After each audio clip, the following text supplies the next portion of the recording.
Fortune বরিশালের বিপক্ষে ঢাকা ক্যাপিটালসের ম্যাচটা যেন ছিল শুধুই নিয়ম রক্ষার লড়াই। এই ম্যাচের আগেই বলা যায় যে ঢাকা ক্যাপিটাল প্লে অফ থেকে ছিটকে গেছে।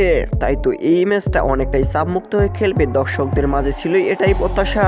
তবে দর্শকদের সেই প্রত্যাশা রাখতে পারেনি ঢাকা ক্যাপিটাল। বিস্তারিত থাকছে ভিডিওর পরবর্তী অংশে। ফরচুন বরিশালের বিপক্ষে আগে ব্যাট করতে নেমে ঢাকা ক্যাপিটালসের ব্যাটাররা যেন অনেকটাই দিশেহারা।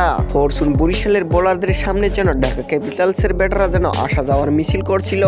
লিটন দাস থেকে শুরু করে থিসারা প্রাপ্য কেউ ভালো রান করতে পারেনি। ফরচুন বরিশালের ঝড়া বোলিং এর সামনে 73 রানে অল আউট হয়ে যায় ঢাকা ক্যাপিটাল। 73 রানের এই ছোট লক্ষ্য তারায় ব্যাট করতে নেমে ফরচুন বরিশাল 6 ওভার 3 বলেই জয়ের বন্দরে পৌঁছে যায়। আর এতেই ঘটে যায় এক ঘটন, ফরচুন বরিশাল রংপুর রাইডার্সকে পিছনে ফেলে টেবিল টপার এখন।